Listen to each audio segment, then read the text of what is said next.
வேதத்துல கேட்கப்பட்ட கேள்விகள் ஏராளம் ஏராளம். அந்த கேள்விகள்ல ஒரு 4 கேள்வி, அதாவது ஆண்டவர் மனிதனை பார்த்து கேட்ட கேள்வி. அந்த 4 கேள்வியை மாத்திரம் இப்பொழுது சிந்திக்க போகிறோம். அதே போல வரக்கூடிய மாதங்கள்லேயும் தொடர்ந்து ஆண்டவர் யாரை பார்த்து என்ன கேள்வி கேட்டார் அப்படிங்கிறத நம்ம தொடர்ந்து சிந்திக்க போகிறோம். இப்பொழுது ஆண்டவர் பார்த்து கேட்ட கேள்வி. அதற்கு முன்பாக நம்முடைய தலைகளை தாழ்த்தி ஜெபிக்கலாம். கர்த்தாவே, இந்த அருமையான வேலைக்காக ஸ்தோத்திரம் அப்பா. ஜூன் மாதத்தை கண்ட அநேகர் ஜூலை மாதத்தை காண முடியல. எங்களுக்கு அருமையானவர்களை கூட நாங்கள் இழந்திருக்கிறோம். ஆனாலும் கூட நீர் எங்களை ஏதோ ஒரு நோக்கத்தோடு இந்த நாளிலே கூட்டி சேர்த்து இந்த உடைய சபையிலே அமர வைத்திருக்கிறீர். அதற்காக ஸ்தோத்திரம். இப்பொழுதும் நீர் எங்களோடு பேச வேண்டும் என்று ஜெபிக்கிறோம். நீர் எங்களை தொட வேண்டும் என்று ஜெபிக்கிறோம். நீர் எங்களை உயிர்ப்பிக்க வேண்டும் என்று ஜெபிக்கிறோம். கர்த்தருடைய வார்த்தை வல்லமை உள்ளது, மனிதனுடைய வார்த்தை அல்ல. ஆண்டவரே, உங்களுடைய வார்த்தை வல்லமை உள்ளது. அது ஆத்துமாவை ஊடுருவி செல்லும், அது ஆத்துமாவை உயிர்ப்பிக்கும், அது ஆத்துமாவை குணப்படுத்தும், சரீரத்தையும் அது குணப்படுத்தும். அந்த வார்த்தையை எங்கள் மத்தியிலே நீர் அனுப்ப வேண்டும் என்று ஜெபிக்கிறோம். மீட்பராகிய இயேசு கிறிஸ்துவின் மூலம் கேட்கிறோம், ஜீவனுள்ள நல்ல பிதாவே. ஆதியாகமம் புஸ்தகம் 3வது அதிகாரம் 9வது வசனம். நமக்கு நன்றாக தெரிந்த பகுதிதான். நமக்கு நன்றாக எல்லாம் அந்த கேள்வியே தெரியும். ஆதியாகமம் 3:9. அப்பொழுது தேவனாகிய கர்த்தர் ஆதாமை கூப்பிட்டு, எங்கே இருக்கிறாய் என்றார். ஆண்டவர் முதலாவது மனிதனிடத்துல கேட்ட கேள்வி என்ன தெரியுமா? நீ எங்கே இருக்கிறாய்? இப்ப ஆண்டவருக்கு தெரியாதா ஆதாம் எங்கே இருக்கிறார் என்று? ஆண்டவருக்கு தெரியும். ஏன்னா ஆண்டவர் தான் அவங்களை என்ன செய்தார்? ஏதேன் என்னும் தோட்டத்துல கொண்டு வந்து அவர்களை வாழ வைக்கிறார். அதுதான் அவர்களுடைய வீடாக அந்த நாட்களிலே இருந்தது. அதெல்லாம் ஆண்டவருக்கே தெரியும். நம்ம ஆதியாகமம் 2வது அதிகாரம் 15வது வசனத்தை வாசிக்கலாம். தேவனாகிய கர்த்தர் மனுஷனை ஏதேன் தோட்டத்தில் அழைத்துக் கொண்டு வந்து அதை பண்படுத்தவும் காக்கவும் விட்டார். அங்கே ஆண்டவர் ஏதேன் தோட்டத்துல தான் ஆதாமை வைத்தார். அங்க ஆதாம் ஏதேன் தோட்டத்துல தான் இருக்கிறார் என்று ஆண்டவருக்கு தெரியும். அதே போல இப்ப நம்ம கூடி வந்திருக்கிற நம்ம எல்லாரும் பெத்தேல் திருச்சபையில தான் உட்கார்ந்து இருக்கிறோங்கிறது ஆண்டவருக்கு தெரியும். ஆனாலும் ஆண்டவர் நம்மிடத்திலே ஒரு கேள்வியை கேட்கிறார். ஆதாம் இடத்திலே கேட்டது போல, நீ எங்கே இருக்கிறாய்? எதனால ஆண்டவர் அப்படி கேட்டார்? பிசிக்கலி பிரசன்ஸ் ரொம்ப முக்கியம் அல்ல. நம்மளுடைய ஆவிக்குரிய மனம் கர்த்தரோடு ஒன்றித்து இருக்கணும். நம்முடைய இதயம் தூரமா இருக்கக்கூடாது. இன்றைக்கு அநேக நேரங்களில நம்ம இந்த இடத்துலதான் வந்து உட்கார்றோம், கேட்கிறோம், எல்லாம் செய்யறோம். ஆனால் நம்முடைய இதயம் எங்க இருக்கு? வெகு தூரத்துல இருக்கிறது. அதனாலதான் ஆண்டவர் சொன்னாரு, இந்த ஜனங்கள் தங்கள் உதடுகளினாலே என்னை கனம் பண்ணுகிறார்கள், அவர்கள் இருதயமோ என்னை விட்டு தூரமாய் இருக்கிறது. அதனாலதான் ஆதாம் இப்பொழுது என்ன செய்து கொண்டிருக்கிறார்? தோட்டத்துலதான் இருக்கிறான், வேற எங்கேயும் போகல. ஆனாலும் கூட அவனுடைய இதயம் கிறிஸ்துவை, தேவனை விட்டு எப்படி இருக்கு? வெளியே இருக்கிறது. அங்கே அதனாலதான் ஆண்டவர் கேட்கிறார், நீ எங்கே இருக்கிறார்? திருப்பி நம்ம ஒவ்வொருவரும் இங்க உட்கார்ந்து இருக்கிறோம். உங்களுடைய இதயம் எங்க இருக்குன்னு எனக்கு தெரியாது. ஆனா ஆண்டவருக்கு தெரியும் எதை பத்தி நம்ம நினைச்சிட்டு இருக்கிறோம். இன்னைக்கு மத்தியானம் போகணுமா, போய் சாப்பிடணுமா, இன்னைக்கு சாப்பாடு இங்க, அதனால பிரச்சனை இல்லை. நம்ம வேற என்ன செய்யலாம், நாளைக்கு என்ன செய்யலாம், அதை பத்தி சிந்தித்துட்டு இருக்கிறோமா, இது வேறு காரியங்களை பத்தி சிந்தித்துட்டு இருக்கோமா, எல்லாம் ஆண்டவருக்கு தெரியும். அதுதான் நீ எங்கே இருக்கிறாய். ஆண்டவர்கிட்ட ஆதாம் என்ன பதில் சொல்றார் பாருங்க. அடுத்து 10வது வசனத்தை வாசிக்கலாம். அதற்கு அவன், நான் தேவரீருடைய சத்தத்தை தோட்டத்திலே கேட்டு நான் நிர்வாணியாய் இருப்பதினால் பயந்து ஒளித்து கொண்டேன் என்றான். போதுமானது.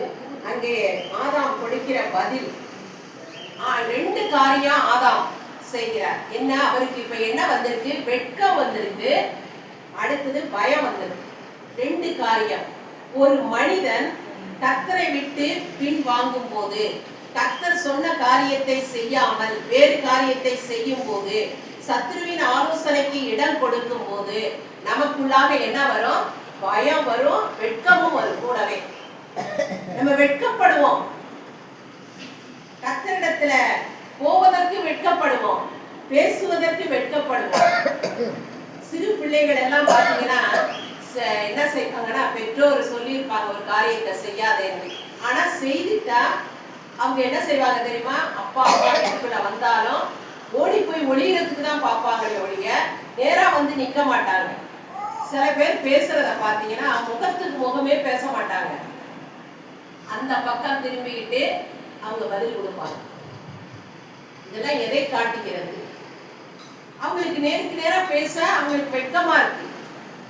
காரணம், ஏதாவது ஒரு காரியத்தை செய்திருப்பார்கள். இன்றைக்கு தேவன் ஆதாமை நோக்கி கேட்ட கேள்விதான், இந்த ஜூலை மாதத்திலே, மகளே ஜூன் மாதம் முழுவதும் உனக்கு எல்லாவற்றையும் நான் செய்தேன், உன்னை ஜீவனோடு காப்பாற்றினேன், உனக்கு வேண்டியதெல்லாம் செய்தேன். ஆனால் இந்த ஜூலை மாதத்திலே நீ எங்கே நிற்கிறாய், எங்கே இருக்கிறாய்? இதுதான் தேவன் கேட்கிற கேள்வி. ஆண்டவரே, நான் பெத்தேல் சபையில தான் உட்கார்ந்து இருக்கிறேன், நான் எங்க வீட்டுல தான் இருக்கிறேன், அதெல்லாம் நம்ம சொன்னாலும் ஆண்டவர் உள்ளத்தை பார்க்கிறவர், இருதயத்தை காண்கிற தேவன். ஆதாம் என்ன செய்தான் என்பது ஆண்டவருக்கு தெரியும், ஏவாள் என்ன செய்தாள் என்பது ஆண்டவருக்கு தெரியும். அவர்கள் இருவரும் முதலில் ஏவாள் தான் சத்துருவுக்கு இடம் கொடுத்தார்கள். இப்ப ஆண்டவர் கேட்கிறார், சென்ற மாதம் உனக்கு எல்லாமே நான் செஞ்சேன், நீ எத்தனை விசை என்னுடைய வார்த்தையை கேட்காமல் பிசாசனுடைய வார்த்தையை கேட்டார்? எத்தனை விசை மனிதர்கள் வந்து சாத்தானுடைய ஆலோசனையை மனிதர்களே நமக்கு சில நேரம் கொண்டு வருவாங்க, அதை எத்தனை விசை கேட்டாய்? ஆண்டவர் கேட்கிறார், நீ எங்கே இருக்கிறாய்? உனக்காக நான் ஜீவனை கொடுத்தது மட்டுமல்ல, உன் ஜீவனையும் சென்ற மாதம் முழுவதும் காப்பாற்றினேன், ஆனால் நீ எங்கே இருக்கிறாய்? என்ன சொல்ல போகிறோம் ஆண்டவருக்கு? ஆதாம் சொன்ன மாதிரி, ஆண்டவரே உங்களுடைய சத்தத்தை கேட்டு நான் பயந்துட்டு ஒளிச்சிட்டு இருக்கிறேன் அப்படின்னு சொல்ல போகிறோமா? சில பேருக்கு ஆண்டவருடைய சத்தத்தை கேட்கவே விருப்பம் இருக்காது. சபையில வந்து உட்கார வேண்டியதுன்னா, ஞாயிற்றுக்கிழமை இந்த செய்தி நடந்துட்டு இருக்கோம், அவங்கவுங்க எதையாவது ஒண்ணு பார்த்துக்கிட்டு அப்படியெல்லாம் இருக்கிறவங்களையும் நான் பார்த்துட்டு தான் இருக்கிறேன், பின்னால உட்காந்துருக்கிறதுனால எனக்கு எல்லாமே நல்லா தெரியும்.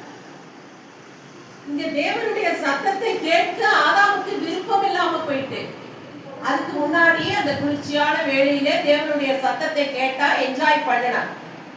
ஆனா இன்றைக்கு தேவனுடைய சத்தம் அவனுக்கு கசப்பாக மாறிவிட்டது.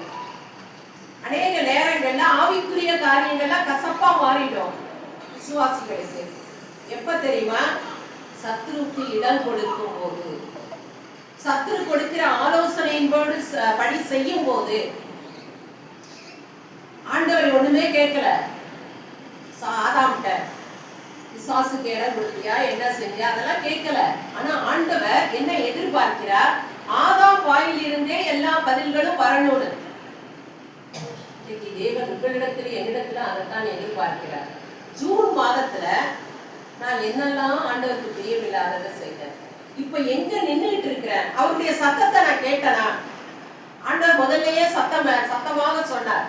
என்ன சொன்னாரு? இந்த தோட்டத்தினுடைய எல்லா கனியையும் நீ சாப்பிடுப்பா, இந்த மரத்தினுடைய கனியை மட்டும் சாப்பிடக்கூடாதுன்னு ஆண்டவர் திட்டமாய் சொல்லி இருந்தோம். அந்த சத்தத்துக்கு கீழ்ப்படியாததுனால இப்ப வருகிற தேவ சத்தத்தை கேட்க ஆதாமுக்கு விருப்பம் இல்லை.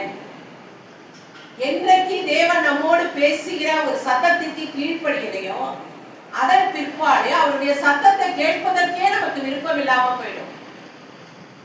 வாழ்க்கையில மிக மிக முக்கியம் தேவனோடு உள்ள நெருங்கிய உறவு.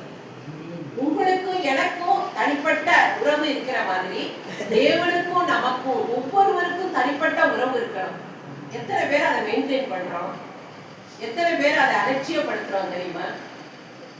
தேவ சத்தத்தை கேட்காட்டா நம்முடைய வாழ்க்கையில சீரும் இல்லை, சிறப்பும் இல்லை. நம்முடைய வாழ்க்கை விழுந்து போன வாழ்க்கை தான். ஆண்டவர் இன்றைக்கு இந்த ஜூலை மாதத்துல, மகளே நீங்க ஆலயத்துக்கு வந்திருக்கிறீங்க, பெத்தேல் சபைக்கு வந்திருக்கிறீங்க, ஆனால் என் சத்தத்தின்படி சென்ற மாதம் நடந்தீங்களா, அல்லது இந்த மாதம் என்னுடைய சத்தத்தை விருப்பமா நீங்க கேட்கிறீங்களா? ஆண்டவர் கேட்கிறார். என்ன பதில் சொல்ல போகிறோம்? அநேக நேரங்களிலே தேவ சத்தத்திற்கு அநேகர் நம்ம கீழ்ப்படுகிறதே கிடையாது. என்னுடைய உள்ள என்ன சொல்லுது? உள்ளத்துல இருந்து ஒரு சத்தம் கேட்கும், ஆண்டவருடைய சத்தம் ஒண்ணு கேட்கும். ஆண்டவருடைய சத்தம் எது? வசனம் தான். அன்றைக்கும் ஆண்டவர் பிசிக்கலா அவர்களுக்கு அப்பியர் ஆனாருன்னா சரித்திரம் சொல்லவே இல்லை. அதை பற்றி எடுக்கணும்னா வேற பக்கம் வேறு மாதிரி நிறைய நேரம் ஆயிடும். ஆண்டவருடைய வார்த்தை, ஆதியிலே வார்த்தை இருந்தது, அந்த வார்த்தை தேவனாய் இருந்தது. இன்றைக்கு அந்த வார்த்தைக்கு நம்ம எவ்வளவு முக்கியத்துவம் கொடுக்கிறோம்? பைபிள் ஸ்டடின்னு ஒண்ணு நடக்குதுங்க செவ்வாய்க்கிழமை தோறும். நம்ம சகோதரன் இருக்கும் பொழுது பைபிள் ஸ்டடிக்கு முக்கியத்துவம் கொடுப்பாங்க. அப்ப எத்தனை பேர் இருப்பாங்க தெரியுமா? அன்னைக்கே பன்னீர் பிரதர் சொன்னாரு, ஐசக் பிரதரும் இவங்க மட்டும்தான் இருப்பாங்க. அடுத்தது ஏதோ 1-2 பேர் நான் வருவேன், அல்லது கலைச்செல்வி வருவாங்க, இப்படி 4 பேருக்குள்ளதான் இருப்பாங்க. ஆனாலும் அந்த பைபிள் ஸ்டடி விடாமல் நடந்தது. சரின்னு தான் இப்பயும் நடத்திட்டு இருக்கிறோம். எத்தனை பேர் தெரியுமா? அந்த செவ்வாய்க்கிழமை வர்றதுக்கு தடுமாற்றம். ஆண்டவருடைய சத்தத்தை கேட்க கேட்கதான் நம்ம கர்த்தருக்குள்ள பலப்படணும். இன்னைக்கு ஆண்டவர் கேட்கிறார், ஜூலை மாதம் வந்துருச்சு, மகளே நீ எங்க இருக்கிற? என்னுடைய சத்தத்தை கேட்டு என்னுடைய சத்தப்படி நீ நடந்தியா, இல்ல பிசாசுக்கு இடம் கொடுத்தியா? ஆண்டவர் கேட்கிற கேள்வி இதுதான். இன்றைக்கு நான் முதலே சொல்லியிருக்கேன், டிஎல் மூடி கூட்டத்திற்கு ஒரு சகோதரி எத்தனையோ பல மைலாம் அந்த கூட்டம் நடந்த இடம், ஃபிளைட்ல தான் போகணும். அப்பொழுது தன்னுடைய இரு மகனையும் கூட்டிக் கொண்டு அதிகாலையில 3 மணிக்கெல்லாம் எழுந்து மேலை நாட்டுல நடந்த சம்பவம் அழைத்து கொண்டு தேவ சத்தத்தை கேட்பதற்காக பிள்ளைகளை அழைத்து கொண்டு சென்றார்கள். டிஎல் மூடியிடம் ஜெபித்து விட்டு வந்து விட்டார்கள். ஒரு ஆண்டு கழித்து மறுபடியும் டிஎல் மூடியினுடைய கூட்டம் நடந்தது. அப்பொழுதும் அவர்கள் அந்த கூட்டத்திற்கு போனார்கள். அப்பொழுது முதலிலே 2 மகனோடு போனார்கள். ஆனால் 2வது முறை போகும்போது ஒரு மகன் தான் இருந்தார். அப்பொழுது டிஎல் மூடி அடையாளம் கண்டுபிடித்து, மகனே இன்னொரு மகன் எங்கே? இல்லையா, அவன் இன்றைக்கு கர்த்தருடைய வீட்டில் இருக்கிறான். ஐயா, போன தடவை உங்க மீட்டிங் வந்தல்ல, அப்ப அவன் ஏற்றுக்கொண்டான் ஆண்டவர். அவன் தன்னுடைய வாழ்க்கையை ஆண்டவருக்கு ஒப்பு கொடுத்தான். ஆனால் இடையிலே அவன் ஒரு வியாதிப்பட்டு கர்த்தருடைய வீட்டில இருக்கிறாங்க, இவன் தான் என்னுடனே இருக்கிறான் என்று கண்ணீரோடு அந்த சகோதரி சொன்னார்கள். பாத்தீங்களா, கர்த்தருடைய சத்தத்தை கேட்பதற்காக அந்த சகோதரி எடுத்துக்கொண்ட முயற்சி, ஏறெடுத்த பிரயாணம் எல்லாவற்றையும் யோசித்து பாருங்க. அது இந்த சம்பவம் நான் படித்து 20-30 வருடங்கள் இருக்கும். ஆனாலும் இன்று என் மனதில் அது ஆழத்துல பதிவு இருக்கும். இன்னைக்கு வசனத்தை கேட்பதற்காக நம்ம என்ன செய்யணும்? அவருடைய சத்தம் அதுலதான் இருக்கு. கர்த்தருடைய சத்தம் வல்லமை உள்ளது, அது மகத்துவம் உள்ளது, அது ஆத்மாவை ஊடுருவி செல்லும். நம்ம எந்த இடத்துல போய் நம்ம அவருடைய சத்தத்தை கேட்பதற்காக எவ்வளவு முயற்சி எடுக்கிறோமோ அவ்வளவு நல்லது. இப்ப சென்னையில அந்த கூட்டம் நடைபெற போகிறது, நமக்கு நல்லா தெரியும். ரீனா சகோதரி கர்த்தருடைய வார்த்தையை நன்றாக கொடுப்பார்கள், பகுத்து போதிக்கக்கூடியவர்கள். கர்த்தர் அவர்களுக்கு அந்த வரத்தை கொடுத்திருக்கிறார். அதனாலதான் நம்ம அவர்களை கூப்பிட்டோம். இப்பொழுதும் அவர்கள் தான் செய்தி கொடுக்க போகிறார்கள். நம்ம என்ன செய்ய போறோம்? கேட்க போகிறோம். அதற்கு நம்ம பிள்ளைகளை அழைத்துக் கொண்டு ஒரு நாள் மற்ற நேரம் மெட்ராஸ்க்கு போகணும்னா எத்தனையோ தடவை போயிருக்கிறோம். கர்த்தருடைய வார்த்தையை கேட்பதற்காக நம்ம என்ன செய்யணும்? புறப்பட்டு போகணும். பிள்ளைகளையும் கேட்க வைக்கணும். அப்பதான் ஆண்டவர் என்ன வருத்தப்படுகிறார் என்றால், ஆண்டவருக்கு நல்லா தெரியும், நான் சொன்னதை ஆதாம் கேட்க, என்னுடைய சத்தத்துக்கு அவன் செவி கொடுக்கல. இன்னைக்குமே என்னுடைய சத்தத்தை கேட்டு அவன் பயந்து ஒழிச்சுக்கிட்டு இருக்கான். இன்றைக்கு நம்முடைய வாழ்க்கையிலேயும் நம்ம எத்தனை தடவை அவருடைய சத்தத்துக்கு கீழ்ப்படியாததுனால ஒழித்து கொண்டு இருக்கிறோம். யாரையாவது ஒருவர் நம்ம இடத்துல சொன்ன வேலையை செய்யலைன்னா நம்ம அவங்களை கண்டு என்ன செய்வோம்? பயப்படுவோம், வெட்கப்படுவோம். இன்றைக்கு நம்முடைய வாழ்க்கையில இந்த வெட்கமும் பயமும் நீங்கணும். எப்ப? அவருடைய சத்தத்தை கேட்கும் போது, அவருடைய சித்தத்தை செய்யும் போதுதான். எப்பொழுது வெட்கம் தோன்றுகிறது என்று சொல்லி நம்ம வாசிக்கலாம். என்னாகம புஸ்தகம் 12வது அதிகாரம் 2வது வசனம். கர்த்தர் மோசேயை கொண்டு மாத்திரம் பேசினாரோ, எங்களை கொண்டும் அவர் பேசினது இல்லையோ என்றார்கள். கர்த்தர் அதை கேட்டார். கீழே படிமானுக்கு கீழே உள்ள பகுதி. மோசேயானவர் பூமியில் உள்ள சகல மனிதரிலும் மிகுந்த சாந்த குணம் உள்ளவனாய் இருந்தார். கீழே 14வது வசனம் வாசி. கர்த்தர் மோசேயை நோக்கி, அவள் தகப்பன் அவள் முகத்திலே காரி துப்பிடல் உண்டானால் அவள் 7 நாள் வெட்கப்பட வேண்டாமோ? அது போலவே அவள் 7 நாள் பாளையத்துக்கு புறம்பே விலக்கப்பட்டு இருந்து பின்பு சேர்த்துக் கொள்ளப்பட கடவுள் என்றார். பாருங்க, இங்கே சொல்லப்பட்டிருக்கிறது, மோசே மிரியாம் பேசினாள், எதிர்த்து பேசினாள் என்று நமக்கு தெரியும். இந்த வரலாறு தெரிஞ்சவங்களுக்கு தெரியும், பைபிளே படிக்காதவங்களுக்கு எதுவுமே தெரியாது. யூதாஸ் காரியத்தை யாருமே அநேகருக்கு தெரியல. அதனால இன்றைக்கு வேதத்தை படிச்சுக்கிட்டே இருங்க. படிக்கிறது வரைக்கும் எவ்வளவு படிக்க முடியுமோ படிச்சுக்கிட்டே இருங்க. பொழுது போகலையா உட்கார்ந்து வேதத்தை எடுத்து படிங்க. அப்ப ஆண்டவர் அருமையா சொல்றாரு, அவருடைய வருகையில நாம் வெட்கப்பட்டு போகாமல் இருக்க வேண்டும் என்றார். இப்ப ஆதாம் என்ன செய்யறாரு? ஆண்டவர் வந்திருக்காரு, தோட்டத்துல வார்த்தையின் மூலமா பேசுறாரு. வெட்கப்பட்டு ஆதாம் நிற்கிறார். அவரை போய் பார்க்க முடியல, அவருடைய முகத்துல விழிக்க முடியல. ஆனா அது அன்றைக்கு ஆதாம் செஞ்ச தப்பு அவனுக்கு வேணும் அப்படின்னு சொல்லிட்டு நம்ம நினைச்சிட்டு இருக்கிறோம். இல்லவே இல்லை. கர்த்தர் மீண்டும் வரப்போகிறார், கர்த்தர் வரப்போகிறார். அதுல ஒன்று மாத்திரம் மறந்துடாதீங்க, கர்த்தர் வரப்போகிறார் என்பதே நிச்சயம். அப்ப அவருடைய வருகையிலையும் நம்ம சில பேர் என்ன செய்ய போறோம்? வெட்கப்பட்டு நிற்க போகிறோம். மறந்துடாதீங்க. அப்ப அவருடைய வருகையில நம்ம வெட்கப்பட்டு போகாமல் இருக்கணும்னா என்ன செய்யணும் தெரியுமா? அவரில் நிலைத்திருங்கள்.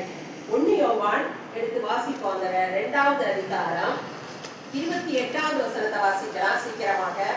1 யோவான் 2:28. இப்படி இருக்கிற பிள்ளைகளே, அவர் வெளிப்படும் போது நாம் அவர் வருகையில் அவருக்கு முன்பாக வெட்கப்பட்டு போகாமல் தைரியம் உள்ளவர்களாய் இருக்கும்படி அவரை நினைத்திருங்கள். இப்ப ஆதாம் வெட்கப்பட்டு நிற்கிறாரு கர்த்தருடைய சத்தத்தை கேட்டு. இப்ப நம்ம கர்த்தரை முகமுகமாய் பார்க்க போகிறோம். இன்னும் கொஞ்சம் காலம் தான் இருக்கு. என்ன நினைச்சிட்டு இருக்கிறாங்க? மற்றவங்களுக்கு எல்லாம் போய் சொல்லும் போது கர்த்தர் வரார், கர்த்தர் வரார், இயேசு வருகிறார், இயேசு வருகிறார், ஆயத்தப்படுங்க, ஆயத்தப்படுங்க, இந்த விக்கிரக ஆராதனை எல்லாம் விட்டு வாங்க வெளியில, அது சொல்றோம். ரைட்டு, உண்மைதான். ஆனாலும் கூட நம்ம ஆயத்தமா இருக்கிறோமா? யோசித்து பாருங்க. நாமே சில பேர் வெட்கப்பட்டு நிற்க போகிறோமா? ஆதாம் கர்த்தரால் உருவாக்கப்பட்டவன். ஆதாமுக்கு ஆண்டவரே அந்த ஏதேன் தோட்டத்தை உருவாக்கி கொடுத்தார், எல்லாம் நமக்கு தெரியும். அந்த ஆதாமே இன்றைக்கு வெட்கத்தோடு நிற்கிறார் கர்த்தருடைய சத்தத்தை கேட்டு. கர்த்தர் வரும் பொழுது எக்காலம் தொனிக்கும். எல்லா தேவ தூதர்கள் அவரால் தெரிந்து கொள்ளப்பட்டவர்களை வானத்தின் ஒரு முனையில் இருந்து மறுமுனை வரைக்கும் கூட்டி சேர்ப்பார்கள். அப்பொழுது அவருக்கு முன்பாக நம்ம தைரியமா நிற்கணும். நமக்கு வெட்கம் வரக்கூடாது. ஆதாமை போலனா என்ன செய்யணும்? அவரில் நிலைத்திருங்கள். நம்ம அவர்ல நிலைத்திருக்கிறோமா? அவரில் நிலைத்திருக்கணும். அதைத்தான் ஆண்டவர் எதிர்பார்க்கிறார். We have to abide in him. ஆங்கிலத்தில் அப்படி சொல்லப்பட்டிருக்கிறது. We have to abide in him. அப்ப நிலைச்சிருக்கிறதுனா என்ன? அப்படியே முட்டி இருக்கிறது. திராட்சை செடியானது கொடியானது திராட்சை செடியில் நிலைத்திராவிட்டால் அது கனிகளை கொடுக்காது. அதை போல நாம் ஆண்டவர்ல நிலைத்திராவிட்டால் கனிகளை கொடுக்க முடியாது. வருகையில என்ன செய்வோம்? வெட்கப்பட்டு போகும். இது எச்சரிப்பின் வசனமாக எடுத்துக்கங்க. உண்மையிலேயே கர்த்தர் வரப்போகிறார் என்பதை மறந்துடக்கூடாது. இங்கே மிரியாமை குறித்து ஆண்டவர் என்ன சொல்றாரு? ஒரு தண்டனை கொடுக்கிறாரு. அவள் வெட்கப்பட வேண்டும் சொல்லிதான் அந்த குஷ்டரோகத்தை அனுமதிக்கிறாரு. 7 நாள் பாளையத்துக்கு புறம்பா தள்ளுறாரு. காரணம் என்ன தெரியுமா? வெட்கப்பட்டு போறதுக்கு காரணம் என்ன தெரியுமா? மோசேக்கு விரோதமாக எழும்பினதுனாலதான். இன்றைக்கு அநேகர் ஊழியருக்கு விரோதமாக எழும்புகிறார்கள். என்ன வேணாலும் எங்களால பேச முடியும், என்ன வேணாலும் செய்ய முடியும். ஆண்டவர் வேதத்துல ஒரு வசனம் சொல்லி இருக்கிறார். ஊழியக்காரன் விழுந்தாலும் எழுந்தாலும் அவனுடைய எஜமானன் அவனுக்கு அதிகாரி. மத்த யாருக்கும் அப்படி சொல்லல. இதனால மிரியாம் என்ன செய்ய வேண்டியதாயிற்று? வெட்கப்பட வேண்டியதாயிற்று. மிரியாம் யார் தெரியுமில்ல உங்களுக்கு? மோசேயினுடைய சகோதரி மட்டுமல்ல, பெண்களுக்காக அவள் அப்படியே ஒரு குரூப்பே நடத்தி கொண்டு சென்றவள். கர்த்தரை துதித்து பாடக்கூடியவள். அவளுக்கு நேரிட்ட கதையை பாருங்க. இன்றைக்கு எல்லாம் நல்லா பாட்டு பாடுறோம், நல்லா ஆவியில நிறைந்து ஜெபிக்கிறோம், எல்லாம் செய்யறோம். ஆனாலும் நம்ம எதையாவது பேசிட்டு இருந்தோம்னா பின்னாடி நமக்கு அடி விடும். அடி விடுகிறது இல்ல, நம்ம அவருடைய வருகையில வெட்கப்பட்டு போவோம். ஆண்டவர் கேட்பார். இந்த சொல்லிருக்கு, மோசேக்கு விரோதமாய் மிரியாமும் அவரோட சேர்ந்து பேசிட்டு இருக்கிறாங்க. மத்தவங்க எல்லாம் யாரும் கேட்டதா அங்க சொல்லல, ஆனா கர்த்தர் அதை கேட்டார். அதனால ஆதாமை ஆண்டவர் என்ன கேட்கிறார்? நீ எங்கே இருக்கிறாய்? இந்த ஜூலை மாதத்துல நீ எங்க இருக்க மகளே? நீ எங்க இருக்கிற? நீ என்னுடைய வருகையில வெட்கப்பட்டு போகாமல் ஆதாமை போல என்னுடைய சத்தத்தை கேட்டு அந்த சத்தத்திற்கு கீழ்ப்படியாமல், அந்த சத்தத்தை கேட்டும் என்னை வந்து என்னுடைய முகத்தை பார்க்க முடியாதபடிக்கு என்ன செய்கிறார்? ஆதாம் வெட்கப்பட்டு போனது போல நீ வெட்கப்படாது இருக்க வேண்டும் என்றால் யாரை குறித்து எதுவும் பேசாது. முக்கியமா ஊழியர்களை குறித்து எதுவும் பேசக்கூடாது. அது நம்ம வெட்கப்படுவதற்கு ஏதுவாகும். அந்த ஆண்டவரே தான் தண்டனை கொடுக்கிறார் மிரியாமுக்கு, மோசே கொடுக்கல. மோசே கடைசியில ஜெபிக்கிறார், வேண்டாம் ஆண்டவரே, ஆனாலும் 7 நாள் தண்டனை தான், அப்படியே இருக்கட்டும், 7 நாள் அவர் வெட்கப்பட்டே இருக்கட்டும் அப்படின்னு சொல்றாரு. அந்த அதிகாரத்தை நீங்க எடுத்து படிச்சு பாருங்க. அதனால நம்ம வெட்கப்பட்டு போவதற்கு இது ஒரு காரணமாக அமையும். அதனால இன்றைக்கு நம்முடைய வாழ்க்கையில மிக ஜாக்கிரதை. இது மாதிரி நிறைய காரியம் சொல்லிட்டே போகலாம். அவருடைய வருகையில வெட்கப்பட்டு போக கூடாதுன்னா என்னென்ன செய்யணும்? அவரிலே நிலைத்திருக்கணும். அடுத்து தேவையில்லாத வார்த்தைகளை பேசக்கூடாது. கூட்டம் போட்டுக்கிட்டு 2 பேரா சேர்ந்துக்கிட்டு அல்லது 4 பேரா சேர்ந்துக்கிட்டு இதெல்லாம் செய்யாதீங்க. நான் சொல்லல, வேதம் சொல்லுது. கடைசி காலத்துல இருக்கிறோம், என்னமோ கர்த்தர் வரப்போறாங்க சொல்லிட்டு இருக்கிறாங்க, நமக்கு என்ன அப்படின்னு நினைச்சிட்டு இருக்கீங்களா? எப்பொழுது வேண்டுமானாலும் ஆண்டவர் உள்ளே வரலாம், இந்த நேரத்துல கூட வரலாம். அப்படி அவருடைய வருகை மிக சமீபமாய் இருக்கிறது. நான் சென்ற மாதமே சொன்னேன், ஒரு சகோதரன் ஒரு தபால் எழுதுவார். மனசில் இருக்கும்போது அவர் என்ன எழுதுவார்? greetings in the name of the soon coming Lord in Jesus Christ. greetings in the name of the soon coming Lord அப்படினா என்ன அர்த்தம்? அதி சீக்கிரத்தில் வரப்போகிற ஆண்டவராகிய இயேசு கிறிஸ்துவினுடைய நாமத்தில் வாழ்த்துக்கள். இன்னைக்கு ஏதோ இருக்கிறோம், சபைக்கு வரோம், ஞாயிற்றுக்கிழமை வந்து அட்டெண்டன்ஸ் கொடுக்குறோம், அப்புறம் அப்படியே போயிடுறோம், அவ்வளவுதான். ஞாயிற்றுக்கிழமை மட்டும்தான், மற்ற நேரங்களெல்லாம் எங்கேயோ நிற்கிறோம். அவருடைய சத்தம் நமக்கு தேவை கிடையாது. அதனால இன்றைக்கு நம்முடைய வாழ்க்கையை சீர்தூக்கி பார்ப்போம். ஆதாமே நீ எங்கே இருக்கிறாய்? ஏன் வெட்கப்பட்டு நிற்கிற நீ? ஏன் நான் கூப்பிட்டேன், உன்னோட பேசத்தானே வந்திருக்கிறேன், நீ ஏன் என்னோட வந்து பேச மாட்டேங்கிற? ஆண்டவர் கேட்கிறார். நம்முடைய ஆண்டவர் அன்புள்ளவர், இரக்கம் உள்ளவர், மன உருக்கம் உள்ளவர், நீடிய சாந்தம் உள்ளவர், தயவுள்ளவர். ஆதாமை தேடி வருகிறார். என் மகன் தவறு செஞ்சிட்டான், ஆனா அவன் தன்னுடைய தவறை ஒத்துக்குவான்னு அவர் எதிர்பார்த்து வந்தார். நான் பயந்து ஒளித்துக் கொண்டிருக்கிறேன். அவருடைய வருகையில நாம் ஒளித்துக் கொள்ள போகிறோமா? அவரில் நிலைத்திருக்காவிட்டால் எப்படி நிலைத்திருக்க முடியும்? வேதத்தை படிக்கும் போதுதான் நிலைத்திருக்க முடியும். எங்களுக்கு படிக்க தெரியாது, பரவாயில்ல, கேளுங்க போதும். அங்கிள் ரொம்ப சுகவீனமா இருந்த பொழுது பெருமாள் செய்த உதவியெல்லாம் அதிகம். ஆனா அவன் ஒரு இது கொண்டு கொடுத்தான், ஒரு பாக்ஸ், அந்த ஆடியோ பாக்ஸ். அதுல என்னன்னா சொல்லுவான், அங்கிள் படிக்க முடியல, எழுத முடியல, இப்ப வந்து என்னமோ கேட்டு அவங்க தெரிஞ்சுக்கட்டும் அப்படின்னு சொல்லிட்டு அந்த அதுல வந்து எல்லாமே இருக்கும். அந்த இதெல்லாம் போட்டு காட்டுவோம். அதனால அவருடைய சத்தத்தை நம்ம என்ன செய்யணும்? கேட்டுக்கிட்டே இருக்கணும்னா வேதத்தின் மூலமா தான் கேட்க முடியும். இன்னைக்கு எனக்கு வேதத்தையே படிக்க முடியல, ஏன் தெரியுமா? அந்த கண்ணுல பிரச்சனை. அதனால செல்ல வச்சுக்கிட்டு செல்லுல அந்த எழுத்தெல்லாம் மேக்னிஃபை பண்ணி படிப்பேன் சில நேரம், அல்லது காதுல வச்சு கேட்டு அப்படிதான் இந்த செய்தியெல்லாம் எடுக்கிறதே அப்படிதான். வேதத்தை உட்கார்ந்து படிக்க முடியல. இன்றைக்கு நம்மளுக்கு நல்ல கண்கள் இருக்கு இல்லையா? அதை எதுக்கு அந்த கண்களை பயன்படுத்திட்டு இருக்கிறோம்? டிவி பார்க்கறதுக்கு, செல்லு பார்க்கறதுக்கு, எல்லாத்துக்கும் தான் பயன்படுத்தி. கர்த்தருடைய வார்த்தையை நம்ம பார்க்கிறோமா? எத்தனை பேருக்கு இதுல நம்ம எல்லாருக்கும் ஓரளவு 95% எல்லாருக்கும் படிக்க தெரியும். எழுத படிக்க தெரிஞ்சவங்க தான் நம்ம சபையில இருக்கிறோம். கொஞ்சம் பேர் தான் 5% வேணா மக்களுக்கு தெரியாம இருக்கலாம். கர்த்தருடைய சத்தத்தை ஆண்டவரா நான் பேசணும்னு ஆசையோட நம்மள்ட்ட வர வேணாம் உங்க சத்தம் எனக்கு கேட்கவே வேண்டாம், நான் ஒழிஞ்சுக்கிறேன்னு சொல்லி ஆதாம் போய் ஒழிஞ்சுக்கிறான்.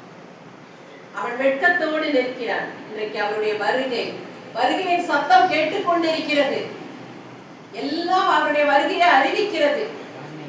சென்ற மாதம் பாத்தீங்கன்னா அந்த ஏரோப்ளேன் கிராஷ்ல எவ்வளவு பேர் மடிந்து போனார்கள். ஒரு நொடிதான் இப்படி கையை அசைக்கிறதுக்குள்ள அந்த ஏரோப்ளேன் போய் மருத்துவ கல்லூரியில மோதி அவ்வளவு பேர் போயிட்டாங்க. யோசித்து பாத்தீங்களா? அந்த நிகழ்ச்சிக்காக ஜெபித்தீங்களா யாராவது? அருமையான பைலட்ஸ் தான் அவங்க. பைலட் மேல எல்லாம் மிஸ்டேக்கே கிடையாது. வருகையின் காலம் அவங்க போனா போயிட்டு போறாங்க, நமக்கு என்ன, ரொம்ப நல்லா தானே இருக்கும். ஏரோப்ளேன்ல போகவே பயமா இருக்குது அப்படிங்கிற சூழ்நிலை இப்போ வந்துட்டு இருக்கு. அதனால இன்றைக்கு நாம் வெட்கப்பட்டு அவருக்கு முன்பாக தைரியமாய் இருக்கணும்னா அந்த 1 யோவான்ல கொடுக்கப்பட்ட வசனத்தை மனப்பாடம் பண்ணுங்க. அவரில் நிலைத்திருக்கணும். அப்பதான் நான் கனி கொடுக்க முடியும். அப்பதான் நான் அவரை சந்திக்க முடியும் தைரியமாக. அடுத்ததாக நம்ம பார்க்கலாம். அடுத்து ஒரு கேள்வி. ஆதியாகம புஸ்தகம் எல்லாவற்றையும் விளக்கமாக சொல்ல நேரம் இல்லாததுனால நம்ம கடந்து சென்று கொண்டிருக்கிறோம். அதுல முதலாவது எம்எல் ஜெபசிங் சொன்ன ஒரு காரியத்தை மட்டும் நம்ம வாழ்க்கையில பின்பற்றினோம்னா எங்கேயோ போய் நிற்போம். நான் இப்போ ஒரு இது சொல்ல போறேன். இங்கிலீஷ்ல நீங்க அதை இங்கிலீஷ்ல சொல்லும் போது அந்த வார்த்தைகளை தொகுத்து அந்த வார்த்தையில என்ன வேர்டு வருதுன்னு சொன்னீங்கன்னா யார் ஃபர்ஸ்ட் சொல்றாங்களோ அவங்களுக்கு ஒரு பரிசு. எம்எல் ஜெபசிங் தன்னுடைய ஊழியர்கள் அவர் உருவாக்கின ஸ்தாபனம் நமக்கு நல்லா தெரியும். விஸ்வவாணி என்று சொல்லக்கூடிய ஸ்தாபனம். அதுல ரேடியோ மூலமா அந்த செய்திகள் கொடுக்கப்படும், எல்லாம் நமக்கு ஓரளவு தெரியும்.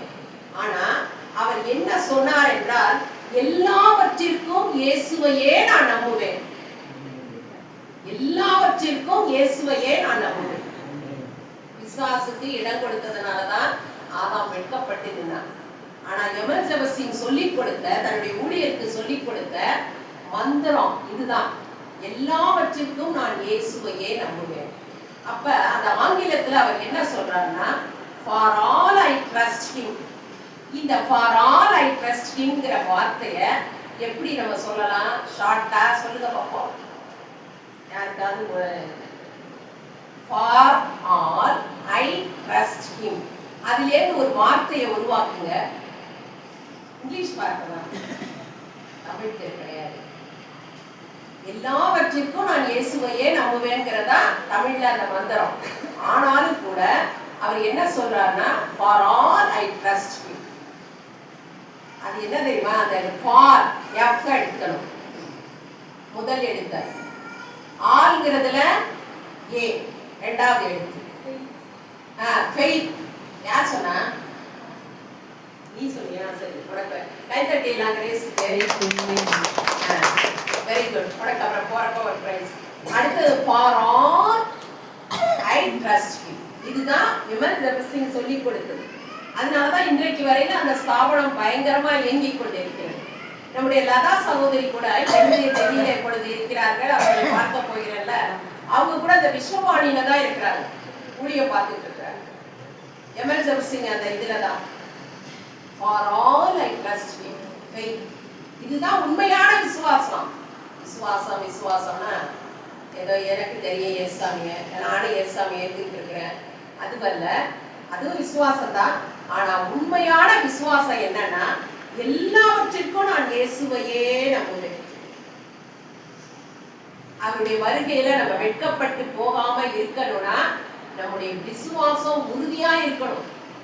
நல்லா ஞாபகம் வச்சுங்க, நம்முடைய விசுவாசம் உறுதியா இருக்கணும். அதுக்கு எல்லாவற்றிற்கும் நான் இயேசுவையே நம்புவேன். சில நேரங்கள்ல சில காரியங்கள், அது என்னுடைய வாழ்க்கையா இருக்கட்டும், உங்களுடைய வாழ்க்கையா இருக்கட்டும், அது மாறாக நடக்கும். ஏதாவது ஒண்ணு வேற மாதிரி நடக்கும். முந்தா நாள்ல போன வாரம் தலைமை ஆசிரியராக இருந்த அந்த சிஸ்டர் வந்து என்கிட்ட பேசிட்டு இருந்தாங்க ஒரு காரியத்தை குறித்து. அப்பொழுது அவங்ககிட்ட கேட்டேன், ஒரு காரியம் வந்து அது உங்களுக்கு தெரியாதா சிஸ்டர், உங்கள்கிட்ட சொல்லலையா யாரும் அப்படின்னு சொல்லி கேட்டேன். அப்போ அவங்க சொன்னாங்க, அப்படி சொல்லாதீங்க சிஸ்டர், ஆண்டவர் அதை அனுமதிக்கலை, என்கிட்ட சொல்லறதுக்கு அது தேவையில்லைன்னு விட்டுட்டார் ஆண்டவர். ஆண்டவர் எது எனக்கு தேவையோ அதை எனக்கு தெரியப்படுத்துவார். எனக்கு அப்படியே தூக்கி வாரிட்டு அவங்க சொன்ன கொடுத்த பதில். ஒரு முக்கியமான விஷயம், ஊழியத்தை குறித்த காரியம் தான். ஆனா ஏஸ்டர் உங்களுக்கு தெரியலையா, அவங்க சொல்ல குறிப்பிட்ட நபர் அதை சொல்லலையா அவங்ககிட்ட? அப்ப அவங்க சொன்ன பதில் அதுதான். நான் இப்ப எல்லாம் அப்படிதான் போயிட்டு இருக்கேன் சிஸ்டர், வேற எப்படியும் போகல. ஆண்டவர் எனக்கு அது தேவைன்னா நிச்சயமா தெரியப்படுத்துவார், தேவையில்லைன்னு விட்டுட்டார். இதுதான் உண்மையான விசுவாசம். எல்லாவற்றிற்கும் இயேசுவையே நம்புவதுதான் உண்மையான விசுவாசம். இன்னைக்கு நம்முடைய வாழ்க்கையில உண்மையான விசுவாசம் இருக்கா பார்த்துக்கணும். அடுத்து ஒரு காரியம் நம்ம படிச்சே ஆகணும், அது பிற்பாடு அடுத்தது போவோம். மத்தேயு 10:32 வாசிக்கலாம். வெட்கப்பட்டு போகாமல் இருப்பதற்கு என்ன செய்யணும்னு மத்தேயு 10:32 சீக்கிரமா வாசிப்போம். அவனை நானும் பரலோகத்தில் இருக்கிற என் பிதாவின் முன்பாக அறிக்கை பண்ணுவேன். அடுத்தது மனுஷன் முன்பாக என்னை மறுதலிக்கிறவன் எவனோ அவனை நானும் பரலோகத்தில் இருக்கிற என் பிதாவின் முன்பாக மறுதலிக்கிறேன். பாருங்க, நம்ம மனுஷர் முன்பாக கர்த்தரை அறிக்கை செய்யணும். இன்னைக்கு சில பேர் பைபிள் எடுத்துட்டு வரதுக்கே யோசிக்கிறாங்க. அது வாலிப பிள்ளைங்க கேட்கவே வேண்டாம். பைபிளை நான் சென்னையில பார்த்துருக்கேன், அவங்கள்ட்ட சொல்லியிருக்கேன் ஏற்கனவே. ஒரு பையன் வந்து பைபிளை வந்து பின்னாடி வச்சுட்டே எடுத்துட்டு வரான், கை வீசி நடந்துட்டு வரான். ஆனா வந்து ஒரு கை வந்து பைபிளை வந்து பின்னாடி வச்சிருக்கான். என்னன்னு கேட்டா அவனுக்கு அவ்வளவு வெட்கம். மனுஷர் முன்பாக என்னை அறிக்கை பண்ணுகிறவன் எவனோ. நம்ம எத்தனை பேர் இந்த ஜூன் மாதத்துல கர்த்தரை அறிக்கை பண்ணியிருக்கிறோம்? ஜூன் மாதத்துல ஆண்டவர் நமக்கு ஜீவனை கொடுத்தார், சுகத்தை கொடுத்தார், பலத்தை கொடுத்தார், எல்லாம் கொடுத்தார். எத்தனை பேர் அறிக்கை செய்திருக்கிறோம்? ஆண்டவர் யாருக்காவது போய் ரட்சகர் இவர்தான், இயேசு இவர்தான், அவர்தான் என்னுடைய தெய்வம் என்ன எத்தனை பேர்கிட்ட போய் சொல்லியிருக்கிறீங்க?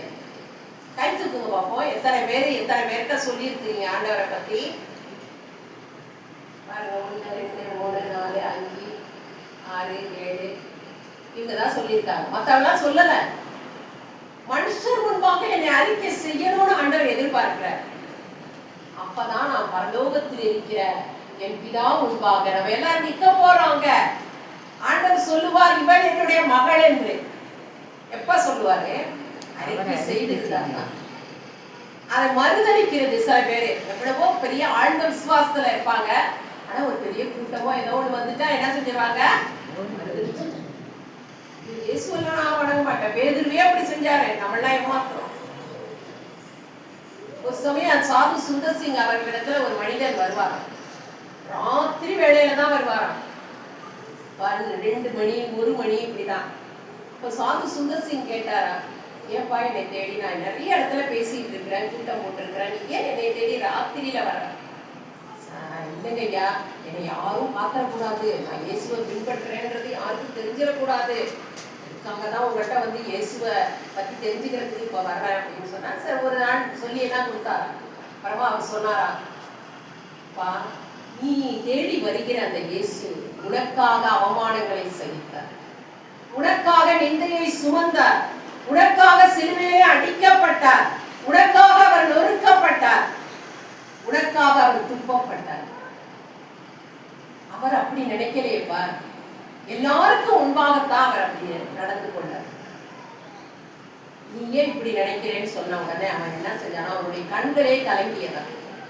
அதிலிருந்து அப்புறமா அவர் டே டைம்ல பகல்ல நடக்கிற எல்லா கூட்டத்துக்கும் கூட போய் கர்த்தரை ஏற்றுக்கொண்டு அவன் மிகப்பெரிய ஊழியராக மாறினான் என்று வரலாறு சொல்லுகிறது. அவரை அறிக்கை செய்வதற்கு நாம் பயந்தோமே என்றால் அவருடைய வருகையில நம்ம நினைச்சிட்டு இருக்கிறோம், நம்ம எல்லாரும் பரலோகத்துக்கு அப்படியே ஆண்டவர் கூட்டிட்டு போயிடுவாரு, கூட்டிதான் போவார், இல்லைன்னு சொல்லல. ஆனாலும் வேதம் என்ன சொல்லுது, வசனம் என்ன சொல்லுது? உன்னுடைய வசனத்துக்கு நான் நடுங்குகிறேன், என்னுடைய வசனத்துக்கு நடுங்குகிறவனை நான் நோக்கி பார்ப்பேன்னு ஆண்டவர் சொல்லியிருக்காரு. வசனத்துக்கே பயப்படாதவங்களை எல்லாம் ஆண்டவர் என்ன செய்வார்? அது பாட்டுக்கு வசனம் அப்படி சொல்லிட்டு இருக்கட்டும், நான் பாட்டுக்கு என் வழியில போயிட்டு இருக்கேன். என் வசனத்துக்கு நடுங்குகிறவனை ஏசாயால சொல்லப்பட்டிருக்கு, நான் நோக்கி பார்ப்பேன். என்ன ஆண்டவர் ஏன் நான் இவ்வளவு நாள் ஜெபிக்கிறேன், கேட்கவே மாட்டேங்கிறாங்க, பதிலே கொடுக்கலையே. நம்ம வசனத்துக்கு பயப்படல, வசனத்துக்கு நடுங்கணும்னு எதிர்பார்க்கிறார். நடுங்கிறது வேற, பயப்படுறது வேற, பயப்படாம இருக்கிறது வேற. சும்மா சாதாரணமா வசனத்தை படிச்சுக்கிறோம். இன்னைக்கு இந்த நடுப்பு நமக்குள்ள இருக்கணும், அந்த பயம் நமக்குள்ள இருக்கணும். அந்த சுந்தர் சிங் சொன்னது மாதிரி நமக்காக துக்கப்பட்டவர், நமக்காக அடிக்கப்பட்டவர், அதை நினைச்சுதான் ஆராதனை. ஏதோ வந்தோம், உட்கார்ந்தோம், ஒரு பாட்டை பாடணும், காணிக்கையை போட்டோம், இந்த பந்தியில பங்கு பெற்றோம், போயிட்டு. அது கூட சில பேர் அதை முடிய எரிச்சு வேகமா ஓட வேண்டியது. இந்த 7:30 ஆரம்பிச்சு 9:30 முடியுது, அதுக்குள்ள உட்காரவே முடியல, எல்லாராலையும் ஓடி போடும் போறோம். அதனால இன்றைக்கு நம்முடைய வாழ்க்கையில வசனத்துக்கு நடுங்க கற்றுக்கொள்வோம். வெட்கப்படாமல் கர்த்தருடைய நான் தேவனுடைய பிள்ளை என்பதை அறிக்கை செய்ய வேண்டும். அப்பொழுதுதான் அவருடைய வருகையில நம்ம வெட்கப்பட்டு போக மாட்டோம். நேரம் கடந்து விட்டது, அதனால 2 காரியங்களை மட்டும் பார்த்து நம்ம முடிக்க போகிறோம். அடுத்ததாக நம்ம வாசிக்கலாம். ஆதியாகமம் 16:6 வாசிக்கலாம். ஆதியாகமம் 16:6. அதற்கு ஆபிரகாம் சாராயை நோக்கி, இதோ நான் அடிமை பெண், உன் கைக்குள் இருக்கிறாள், உன் பார்வைக்கு நலமானபடி அவளுக்கு செய் என்றார். அப்பொழுது சாராய் அவளை கடினமாய் நடந்தபடியால் அவளை விட்டு ஓடி போனாள். 16:7 படி. கர்த்தருடைய தூதனானவர் அவளை வனாந்திரத்திலே சூருக்கு போகிற வழியருகே இருக்கிற நீரூற்றண்டையில் கண்டு, சாராயின் அடிமை பெண்ணாகிய ஆகாரே, எங்கே இருந்து வருகிறாய், எங்கே போகிறாய் என்று கேட்டார்.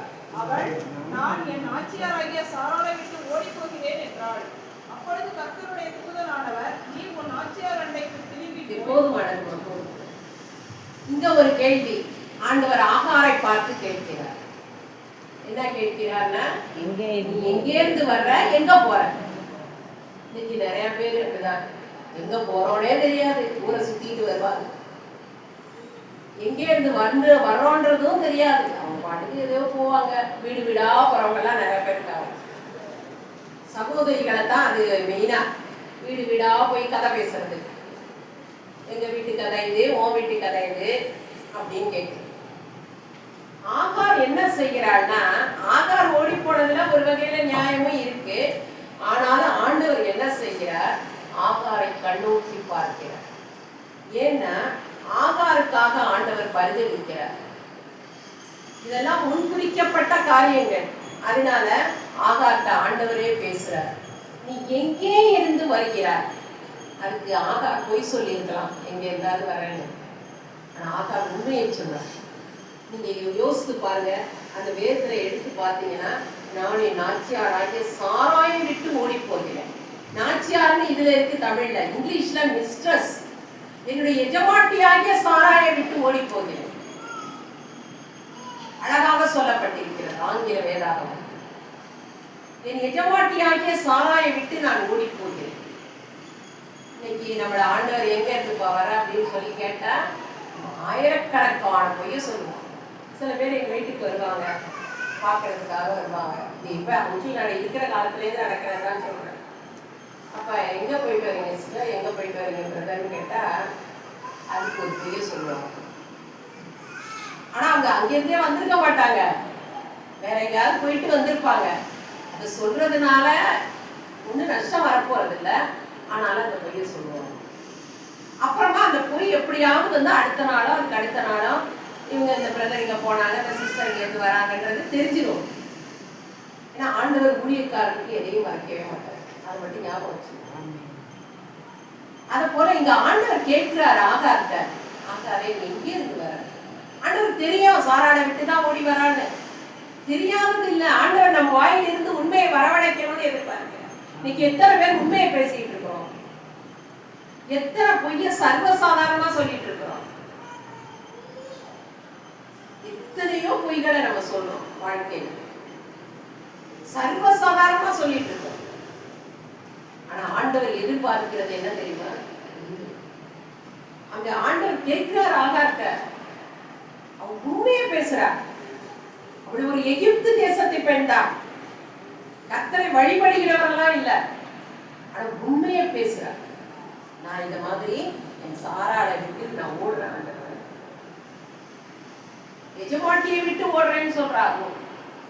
இது கூட நாச்சியாரை விட்டுன்னு இருக்கு தமிழ்.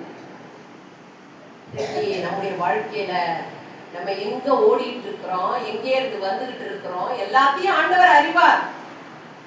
அவர் என் உட்காருதலையும் எழுந்திருக்குதலையும் அறிந்த தேவன். ஆண்டவருக்கு எதையுமே மறைக்க முடியாது. நம்ம முன்னாடிதான் இருக்கிறார், நம்மை பார்த்து கொண்டே இருக்கிறார்.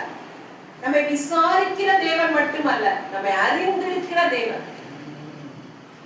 அதனால ஆகார் சொல்ற, நான் கடலை ஓடுறேன் அப்படின்னு சொல்லி, எங்க இப்ப போற அப்படின்னு சொல்லி கேட்கிறார். அதுக்கு அவளால சரியா பதில் சொல்ல முடியும். இன்றைக்கு நம்முடைய வாழ்க்கையில கூட நம்ம எங்க என்ன செய்துட்டு இருக்கிறோம், எங்க போறோம்னே தெரியாது, ஓடிக்கொண்டே இருக்கிறோம். உலகத்துல நம்ம ஓடிக்கொண்டே இருக்கிறோம். ஒரு எய்ம் இல்லாம நாம் தேவனை சந்திக்க போகிறோம் என்ற அந்த எய்மே இல்ல வாழ்க்கையில. ஒவ்வொரு விசுவாசிக்கும் இருக்க வேண்டியது, காலையில எழுந்த உடனே இந்த நாள் கர்த்தரால் கொடுக்கப்பட்டது, ஒரு நாள் என் தேவனை நான் முகமுகமாய் சந்திப்பேன், அதற்கு நான் ஆயத்தப்படுவதற்காக இந்த நாள் கொடுக்கப்பட்டிருக்கிறது. அந்த நாள்ல எத்தனை வேலை வேணாலும் இருக்கலாம், அதுல கல்யாணம் நடக்கலாம், அல்லது வேற எந்த விழா வேணாலும் நடக்கலாம். ஆனாலும் எல்லாரும் நினைக்க வேண்டியது என்ன தெரியுமா? இந்த நாள் கர்த்தரால் எனக்கு கொடுக்கப்பட்டிருக்கிறது, நான் என் தேவனை முகமுகமாய் சந்திப்பதற்கு ஆயத்தப்பட வேண்டிய நாள். அதை நோக்கித்தான் நான் ஓட வேண்டும். நம்ம எதை நோக்கி ஓடிக்கொண்டிருக்கிறோம்? ஒரு சமயம் அருமையான வாலிப பெண் கர்த்தரை ஏற்றுக்கொண்டார். மிகவும் ஒரு பணக்கார குடும்பத்தை சேர்ந்த மகள். அப்பொழுது அவளுடைய திருமண நேரம் வந்தது. திருமண நேரம் வந்த உடனே அவளிடத்திலே தேவன் பேசினார், ஒரு முழு நேர ஊழியரை நீ திருமணம் செய்ய வேண்டும் என்று சொல்லி திட்டமாய் பேசினார். ஆனால் அவருடைய தகப்பனார் மிக பணக்காரர் இல்லையா, அதனால அவர் சொன்னாரு, அதெல்லாம் நடக்கவே நடக்காது. நீ நம்ம எவ்வளவு வசதியா இருக்கிறோம், உன்னை எவ்வளவு பெரிய படிப்பை படிக்க வச்சிருக்கிற, அந்த மனுஷன் எங்க இருந்து வந்தாருன்னு உனக்கு தெரியுமா? அவர்கிட்ட போய் நீ அவரை போய் திருமணம் செய்ய போறேங்க. இல்லப்பா, ஆண்டவர் சொன்னாருப்பா, ஆண்டவர் என்னை முடித்துக்கு அழைக்கிறாருப்பா, போகட்டும். அப்ப அந்த தகப்பனார் கேட்டாரு, அவன் எங்கேருந்து வந்தான், எங்க போறான், ஒண்ணுமே உனக்கு தெரியுமா? என்ன அப்பா அவர் சொன்னா, எங்கேருந்து வந்தாருன்னு வேணா எனக்கு தெரியாம இருக்கலாம்ப்பா, அவங்க அப்பா அம்மா எல்லாம் யாருன்னு, ஆனா அவன் எங்க போறாருன்னு எனக்கு தெரியும். He is going to heaven. அவர் பரலோகத்தை நோக்கி போறாருப்பா, அவர் பரலோகத்துக்கு போவார். அப்பா அவங்க அப்பாவால எதுவுமே பேச முடியும். இன்றைக்கு நமக்கு நம்ம எங்க இருந்து வந்தோம், எங்க போயிட்டு இருக்கிறோங்கிறதே தெரியல. ஏதோ இந்த உலகத்துக்காக எல்லாத்தையும் சம்பாதித்து வந்தா, எல்லாம் நிறைஞ்சிருந்தா போதும்னு நினைக்கிறோம். ஒருபோதும் இல்லை, எல்லாம் மாய. எல்லாத்தையும் விட்டுட்டு ஓட போறோம். அந்த ஏரோப்ளேன் கிராஷ்ல எவ்வளவு தெரியுமா நகைகள், அப்படியே அவ்வளவு நகைகள், பொன் ஆபரணங்கள். இன்னைக்கு ஒரு சின்ன நகை வாங்குறதுக்கு நம்ம அவ்வளவு கஷ்டப்படுறோம், 1 கிராம் வாங்குறதுக்கு. ஆனா அவ்வளவு நகைகள் எல்லாம் கிடைக்கும். எத்தனையோ காரியங்கள் எல்லாம் விட்டு விட்டு, பதவியை விட்டு, படிப்பை விட்டு, எல்லாத்தையும் இழந்து போய் அத்தனை பேர் மண்ணுக்குள் போய்விட்டார். அதுவும் அருகி சாம்பலாக போய்விட்டார். எங்கே போய்கொண்டிருக்கிறோம்? ஜூலை மாதத்துல ஆண்டவர் கேட்கிறார், மகளே நீ எங்க போயிட்டு இருக்கிற? என்னை சந்திக்க நீ ஆயத்தப்படு. என்னிடத்துலதான் நீ வரப்போற ஒரு நாள், அதுக்கு தயாராணி? ஆண்டவர் கேட்கிறார். என்ன பதில் சொல்ல போகிறோம்? அந்த பொண்ணு சொன்னா, அப்பா அந்த மனுஷன் எங்க இருந்து வந்தாருன்னு எனக்கு தெரியாம இருக்கலாம், ஆனா அவர் எங்க போறாருங்கிறது எனக்கு நல்லா தெரியும்பா. கர்த்தரிடத்துல போவார், பரலோகத்துக்கு போவார். அதன் பிற்பாடு அந்த திருமணம் நடைபெற்றது. அவர்களுக்கு பிறந்தவர் தான் ஹென்றி மார்டின் என்று சொல்லக்கூடிய இந்த விவிலிய நூலினுடைய விரிவுரையாளர் அவர்தான். அப்படியாக தேவன் ஒரு குழந்தையை ஆசீர்வதித்து கொடுத்தார். இன்றைக்கு நம்ம எல்லாம் என்ன நினைக்கிறோம்? எங்கேயோ நம்ம பெரிய ஆளாகணும், அப்படி ஆகணும்னு நினைக்கிறோம். என் மகளிடத்துல கூட அடிக்கடி நான் சொல்லுவேன், இந்த மாதம் துபாய்க்கு போகணும் அப்படின்னு சொல்லி எந்த குழந்தை இதெல்லாம் காட்டிக்கிட்டு இருந்தாங்க. அப்ப அவன்கிட்ட சொன்னேன், எனக்கு தம்பி லைட்டெல்லாம் என்னமோ எல்லாமே கோளாறுங்கிறான். என்ன கோளாறுனே தெரியல. எவனு வந்து குண்டு வைக்கிறானா என்ன பண்றானே புரியல.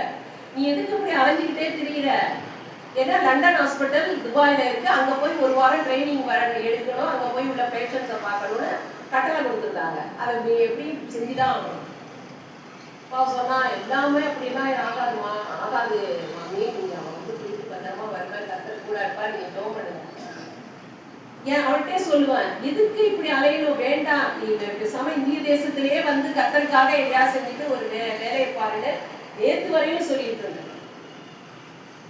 இல்ல ஒண்ணுமே இல்ல, ஒண்ணுமே இல்லாத காரியத்துக்கு நம்ம ஓடிட்டு இருக்கிறோமா?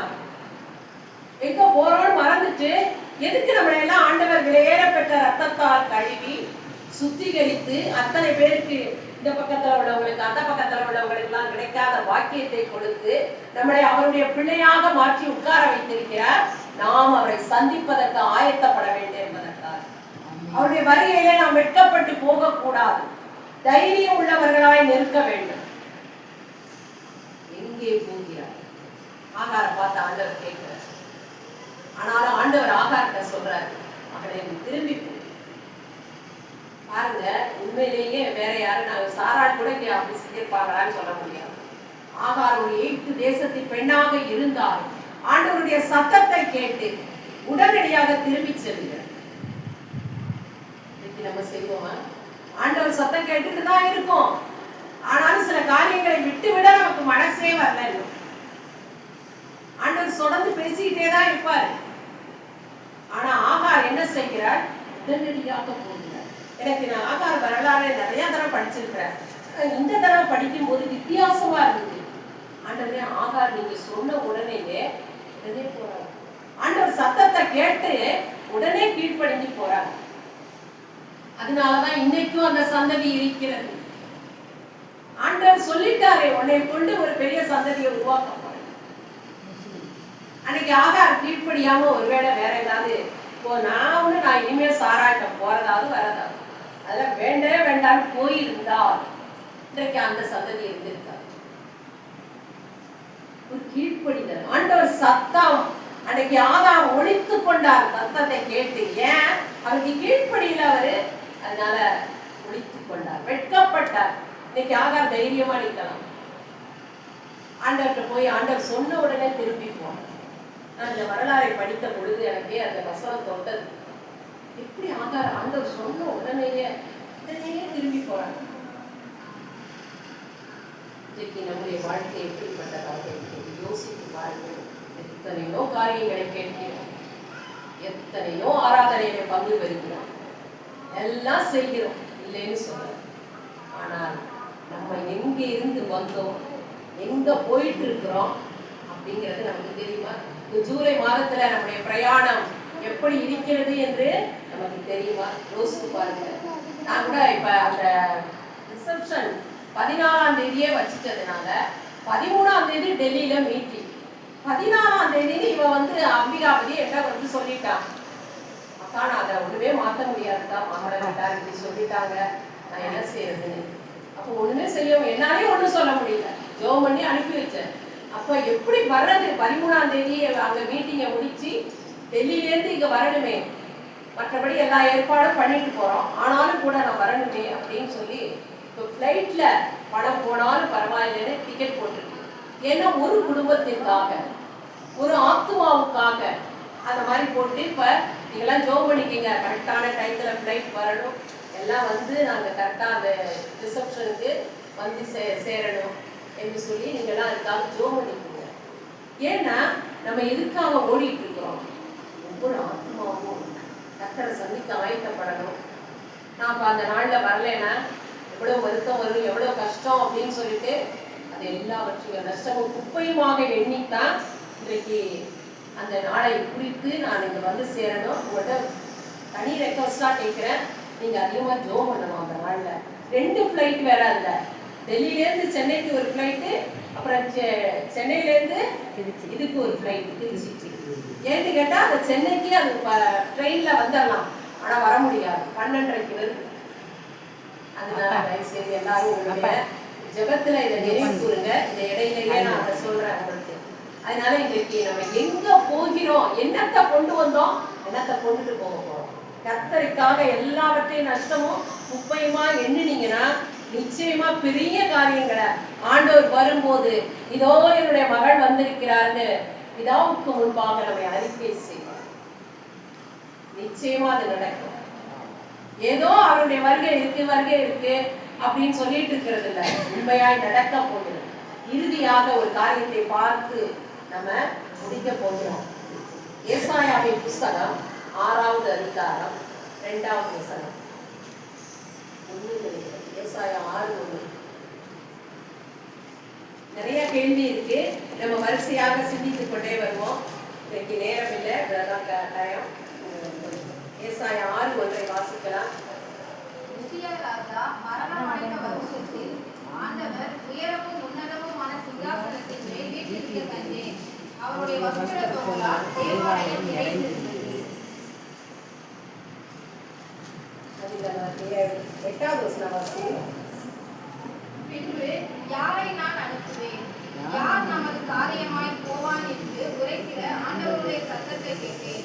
அதற்கு நான், இதோ அடியேன் இருக்கிறேன், என்னை அனுப்பும் என்றேன். பாருங்க, இது இப்ப நம்ம பார்த்துட்டு இருக்கிறதெல்லாம் ஆண்டவரே நேரடியா கேட்ட கேள்வி. ஆண்டவருடைய சத்தத்தை கேட்டேன். ஏசாயா தீர்க்கதரிசிட்ட ஆண்டவர் பேசுறார். யாரை நான் அனுப்புவேன், யார் எனக்கு காரியமாய் போகும். இன்றைக்கு ஆண்டவர் நம்மிடத்திலேயே கேட்கிறார், மகளே இந்த ஜூலை மாதத்தை உனக்கு கொடுத்திருக்கிறேன், என்னுடைய வேலை நிறைய இருக்கு, அறுப்பு மிகுதியா இருக்கு, வேலையாட்கள் கொஞ்சமா இருக்கிறாங்க, உன்னை சுத்திலும் உள்ள மக்கள் இன்னும் ரட்சிக்கப்படல, இன்னும் உனக்கு உறவினர்கள் இன்னும் ரட்சிக்கப்படல, யாரை நான் அனுப்புவேன், யார் எனது காரியமாய் போவான். ஆண்டவருடைய காரியமா போறதுக்கு இந்த மாதத்துல ஆயத்தம் தானா? எல்லாரும் 13ஆம் தேதி ஊழியம் வச்சிருக்கிறோம். அன்னைக்கு எத்தனை நான் வேற இருக்க மாட்டேன், ஆனாலும் கூட எத்தனை சாக்கு போக்கு வரும் தெரியுமா? அது சகோதரர்கள் மத்தியில. அதுக்காக சகோதரிகளும் சேர்ந்து போகணும்னு சொல்லியிருக்கு. கர்த்தர் கேட்கிறார், யாரை நான் அனுப்புவேன். அந்த கூத்தங்குடி பகுதியில அவ்வளோ மக்கள் இருக்காங்க, அவ்வளோ பிள்ளைங்க இருக்காங்க. நம்ம தைரியமாக போய் சுவிசேஷத்தை அறிவிக்கணும். யார் எனக்கு காரியமாய் போக போறோமா? ஜூலை இந்த மாதத்துல 13ஆம் தேதி யோசித்து பார்க்கணும். கர்த்தர் நமக்கு நியமித்த நாள். போய் ஒரு சிலர்கிட்ட எல்லாரும் பகிரங்கமா போய் எல்லாத்தையும் கொடுங்க, அப்படி செய்ய அப்படி செய்ய சொல்லல. ஒரு தனிப்பட்ட ஆத்மாவை பார்த்து, ஒரு வாலிப பிள்ளையை பார்த்து, ஒரு சகோதரியை பார்த்து பேசுங்க. யாருங்கிறத சொல்லுங்க. என்னை மனிதன் முன்பாக அறிக்கை செய்யணும்னு ஆண்டவர் சொல்லிட்டாரு. இது ஒரு தருணமா எடுத்துட்டு இந்த மாதத்துல நம்ம அறிக்கை செய்ய போறோம். 13ஆம் தேதி ஊழியர் வருவார், அவரும் உங்களோட சேர்ந்து வருவார், நீங்களும் சேர்ந்து போக போறீங்க. யாரை நான் அனுப்புவேன் என்று ஜூலை மாதத்துல தேவனுடைய சத்தம் கேட்குது. என்ன பதில் சொல்ல போறீங்க? அங்க ஏசாயா என்ன பதில் சொல்லுகிறார், என்ன சொல்லி இருக்காரு? அதே வசனத்தை வாசிப்போம். 8வது வசனத்துல, இதோ அடியேன் இருக்கிறேன், என்னை அனுப்பும் என்றேன். கொடுக்க முடியுமா? ஆண்டவருக்கு சொல்ல முடியுமா? நம்ம என்ன சொல்லுவோம்? ஞாயிற்றுக்கிழமையா அன்னைக்குதான் ஆண்டவரே அவரோட காது கூத்தெல்லாம் இருக்கு, அன்னைக்குதான் ஆண்டவரே வளகாப்பு இருக்கு, அன்னைக்குதான் ஆண்டவரே திருமணம் இருக்கு, எத்தனை இருக்கு. எல்லாத்தையும் விட்டுட்டு நான் எப்படி ஆண்டவரே இந்த 13ஆம் தேதி போறேன், இவங்க பாட்டுக்கு டெல்லிக்கு போறேன், அவங்க போறாங்க, ஆனா நான் எங்க போய் சொல்றாங்க அந்த இல்லை அப்படின்னு மனசுக்குள்ள சில பேருக்கு ஓடி. யாரை நான் எனக்காக யாரும் போக வேண்டாம். ஆண்டவருடைய சத்தம் கேட்கிறது. அன்னைக்கு ஆதாம் ஆண்டவருடைய சத்தத்தை கேட்டு ஒழித்துக் கொண்டார். ஏன்னா கீழ்ப்படியாததுனால. இன்னைக்கு அவருடைய சத்தத்தை கேட்டு என்னை அனுப்பும் ஆண்டவர். நான் போறேன் ஆண்டவர். நான் எனக்கு ஒண்ணும் தெரியாதுதான், சொல்றதுக்கெல்லாம் உங்களை பத்தி சொல்றதுக்கெல்லாம் எனக்கு தெரியாது. இயேசுதான் என்னுடைய தெய்வம். அவர் நம்மை தேடி வந்த தெய்வம். அவர் எனக்காக மரித்த தெய்வம். உனக்காகவும் மரித்தார், உனக்காகவும் ரத்தம் சிந்தி இருக்கார். அவர் மீண்டும் வரப்போறாருப்பா. சொல்ல தெரியாதா? இதை மட்டும் சொல்லுங்க போதும். அவர் இன்றைக்கும் ஜீவிக்கிறார் என்பதையும் சொல்லுங்க. யாரை நான் அனுப்புவேன்? இதோ நான் அடியே இருக்கிறேன், என்னை அனுப்பும் என்றார். இன்னைக்கு நம்ம எத்தனை பேர் இந்த ஜூலை மாதத்துல நம்மை கர்த்தருக்கு அர்ப்பணிக்க போகிறோம்? ஆண்டவரே என்னை அனுப்பும். நான் இந்த வாரத்துல அந்த சண்டே ஸ்கூல்ல எடுக்கிறேன். சண்டே ஸ்கூல் எடுக்கிறதுக்கு இங்க வேற ஆட்களே இல்லை. ஏன் தெரியுமா? கிறிஸ்டினா, லலிதா சிஸ்டர் இவங்கெல்லாம் வந்து ஒரு வகையில கரெக்டா அவங்க என்ன சொல்றாங்கன்னா, நாங்க கர்த்தருடைய வார்த்தையை கேட்கணும். அதனால இந்த சண்டே ஸ்கூல் எடுக்கிறதுல ஒரு சிறிய சிக்கல் இருக்கு. அதை நம்ம எப்படியாவது வாரம் ஒருவர் மாறி மாறி எடுக்கும் போது, ஸ்பெஷல் ஸ்பீக்கர் வரும்போது அன்றைக்கு நம்ம சண்டே ஸ்கூலை ஸ்டார்ட் பண்ணிடலாம். மற்ற நேரங்கள்ல வாரம் ஒரு விஷயம் என்ன செய்யணும், நம்ம மாறி மாறி எடுத்துதான் ஆகணும். சிறு பிள்ளைகள் என்னிடத்தில் வருகிறதற்கு இடம் கொடுங்கள், அவர்கள் மத்தியில யார் போய் வேலை செய்வா? அதுதான் பெரிய ஊழியம் இருக்கிறதுலயே. அதனால தயவு செய்து ஒரு 4-5 பேர் அதற்கு முன் வர வேண்டும். அதனால வாரம் ஒருவர் ஸ்பெஷல் ஸ்பீக்கர் வந்தா அந்த வாரத்துல நம்ம சண்டே ஸ்கூலை நிறுத்திடலாம். அப்ப இந்த யாரை நான் அனுப்புவேன்? ஆண்டவருடைய சத்தம் கேட்குது. நான் சொல்லல, 13ஆம் தேதி போங்கன்றது ஆண்டவர் சொல்றார். யாரை நான் அனுப்புவேன் என்று ஆண்டவர் கேட்கும் போது, இதோ அடியேன் என்னை அனுப்பும் என்றார். அது மாதிரி நம்மள ஒப்பு கொடுக்கும் போது ஆண்டவர் நம்மை கொண்டு பெரிய காரியங்களை செய்வார். யாரை வேண்டுமானாலும் சந்திப்பார். பிரைம் மினிஸ்டர், சீஃப் மினிஸ்டர் கூட சந்திப்பார். சீஃப் மினிஸ்டர் கூட வரப்போறாரு 11ஆம் தேதி. அவரை கூட சந்திக்கலாம் உங்களை கொண்டு. அந்த பெரிய காரியத்தை செய்வார். எப்ப? we got to submit ourselves, we got to surrender at his feet. உங்களுக்கு சுவாசம் எப்படி வருதுன்னு தெரியுதா? ஆண்டவர் கொடுக்காட்டா நமக்கு சுவாசம் ஏது? ஆண்டவர் கொடுக்காட்டா நமக்கு ஜீவன் ஏது? யோசித்து பாருங்கள். அப்படின்னா அந்த சுவாசத்தை நமக்கு கொடுக்கிறவர், ஜீவனை நமக்கு கொடுத்திருக்கிறவருக்கு, ஜீவனையே நமக்காக கொடுத்தவருக்கு மாதத்துல ஒரு நாள் ஊழியம் செய்ய முடியாதா? யாரை நான் அனுப்புவேன்? நான் இருக்கிற ஆண்டவரை என்னை அனுப்புவேன். ஒப்பு கொடுங்க. அதனால என்ன ஆகும் தெரியுமா? பெரிய பெரிய காரியங்கள் நடக்கும். நம்ம குடும்பத்துல நடக்கும், எல்லா இடத்திலையும் நடக்கும். நம்மை கொண்டு அநேக காரியங்களை கர்த்தர் செய்வார். D.L. மூடி இந்த வசனத்தை தான் படித்தார் ஒரு நாள். அவர் படித்து விட்டு, அவர் எப்பயுமே ஒரு வசனத்தை படிச்சா அதுக்கு கீழே வந்து அவர் என்ன நினைக்கிறாரோ அதெல்லாம் எழுதுவார். அவருடைய புத்தகம் பைபிள் இன்றைக்கும் பாதுகாக்கப்பட்டிருக்கிறது. மூடி பைபிள் இன்ஸ்டிடியூஷன்ல அது இருக்கிறது. அப்பொழுது அவர் என்ன எழுதினாரா, ஆண்டவரே நான் இருக்கிறேன், ஆனா எனக்கு என்னவுமே தெரியாது, நான் என்ன செய்யணும்னு கூட எனக்கு தெரியாது. ஆனா நீங்க சொல்லி இருக்கிறீங்க, இதை என்னை அனுப்புங்க, நான் போறேன். உங்களுடைய கிருபையினால நான் எதை வேணாலும் செய்வேன், எனக்கு உதவி செய்யுங்கன்னு தன்னுடைய பைபிள்ல இந்த வசனத்துக்கு அவர் பதில் கொடுத்திருக்காரு ஆண்டவர். ஏசாயா சொன்னார், நான் இருக்கிறேன், என்னை அனுப்புவேன். இதோ அடியேன் இருக்கிறேன், என்னை அனுப்புன்னு சொன்னார். ஆனா D.L. மூடி என்ன எழுதியிருக்காருன்னா, நான் வந்து எனக்கு என்னன்னே தெரியாத ஆண்டவரே, எனக்கு என்ன செய்யணும்னு தெரியல, ஆனாலும் உங்களுடைய கிருபையினால நான் எதை வேணாலும் உங்களுக்காக செய்வேன், என்னை அனுப்புங்க அப்படின்னு சொல்லி எழுதியிருக்காரு. இன்று வரை அந்த வசனம் அவருடைய பைபிள் பாதுகாக்கப்படுகிறது. இன்னைக்கு நம்ம இந்த வசனத்தை எத்தனை முறை படிச்சிருக்கோம், எத்தனை பைபிள் டெஸ்ட்டுக்கு ஏசாயாவின் புத்தகத்தை படிச்சோம். என்னைக்காவது அதை சிந்திச்சிருக்கிறோமா, யோசிச்சிருக்கிறோமா, என்னை அனுப்புன்னு சொல்லி இருக்கிறோமா? இல்லவே இல்லை.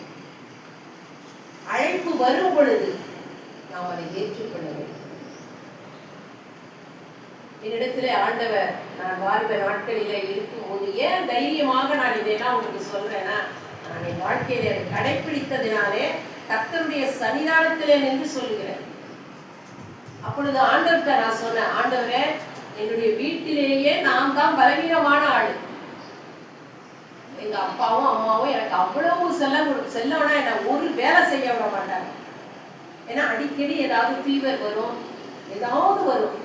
இப்பொழுது ஆண்டவர் என்னை ஊழியத்திற்கு அழைக்கிறார், ஒரு ஊழியக்காரனை திருமணம் செய்ய வைக்கிறார் என்று அநேக தேவனுடைய பிள்ளைகளுடைய அறிவுரையின்படி அதை கேட்ட பொழுது நான் ஆண்டவரை தான் சொன்னேன், ஆண்டவரே, நான் தான் ரொம்ப பலவீனமான ஆள், எனக்கு ஒண்ணுமே தெரியாது, பேசவும் தெரியாது, எதுவுமே தெரியாது, ஆனா நான் உண்மை நேசிக்கிறேன், அவ்வளவுதான். நீங்க சொல்றத நான் எதையா இருந்தாலும் கேட்பேன், அவ்வளவுதான். எனக்கு வேற எதுவுமே தெரியாது, ஆனா என்னை அர்ப்பணிக்கிறேன் உங்க கரத்தை அப்படின்னு சொல்லி ஜெபித்து என்னை அர்ப்பணித்தேன். இன்று வரை, இந்த நிமிடம் வரைக்கும் தேவன் அழைத்த தேவன் உண்மை உள்ளவர். நான் ஊழியக்காரங்களுக்கு எல்லாம் சொல்றேன், அழைத்த தேவன் உண்மை உள்ளவர், அவர் ஒருபோதும் மாற மாட்டார். அழைப்பு அவரிடத்திலிருந்து வந்திருக்குமே என்றால் அவர் ஒருபோதும் மாற மாட்டார். நமக்கு எதிராக அநேக சக்திகள் கிளம்பலாம், நமக்கு எதிராக அநேக ஆயுதங்கள் எழும்பலாம், ஆனால் எல்லாவற்றையும் தேவன் தட்டி விடுவார். அதனால இன்றைக்கு நான் அன்றைக்கு எடுத்த தீர்மானம் தான், ஆண்டவரே, எனக்கு ஒண்ணுமே தெரியும், நான் பலவீனமான ஒரு ஆள், இன்றைக்கு வரையும் என்னை பலப்படுத்தி நடத்தி கொண்டது, கிருபையாய் நடத்தி கொண்டது. மூடி எழுதினார், உங்களுடைய கிருபையினால நான் எதை வேணாலும் உங்களுக்கு செய்வேன். இன்றைக்கு நான் செய்து கொண்டிருப்பது கூட அதுதான், அவருடைய கிருபையினாலதான் நான் நிற்கிறேன், நடக்கிறேன், பேசுகிறேன், உட்கார்ந்து இருக்கிறேன், எல்லாமே. அதனால இன்றைக்கு இந்த 3 கேள்விகளை நாம் ஞாபகத்தில் வைத்துக் கொள்வோம். அநேக கேள்விகள் கர்த்தருடைய வேதத்திலிருந்து நம்ம சிந்திக்க போகிறோம். ஆனாலும் கூட ஆதாமு எங்கேயே இருக்கிறார். இன்றைக்கு நம்மை பார்த்து இந்த ஜூலை மாதத்துல ஆண்டவர் கேட்கிற, மகளே, நீ எங்க இருக்க? என்னுடைய சத்தத்தை கேட்கறதுக்கு நீ வெட்கப்படலையே, என்னுடைய சத்தம் என்ன சொல்லுதுங்கிறத நீ கேட்டுட்டு இருக்கிறியா? அதுக்கு கீழ்ப்படியா? மகளே, நீ எங்க இருக்க? ஆண்டவர் கேட்கிறார். ஆகாரை பார்த்து கேட்டார், நீ எங்கே இருக்கு வர, எங்க போற? ஆகார் அப்படியே 100க்கு 100 என்ன தன்னுடைய உள்ள நிலைமையோ அதை அப்படியே சொன்னான். அவன் போகணும்னு நினைச்சது வேற இடமா இருந்தாலும் கர்த்தர் டைரக்ஷனை மாத்துறாரு.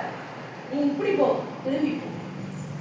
இன்னைக்கு ஒருவேளை நம்ம கூட அநேக திட்டங்களை போட்டு வச்சிருக்கலாம், ப்ளூ பிரிண்ட் போட்டு வச்சிருக்கலாம்.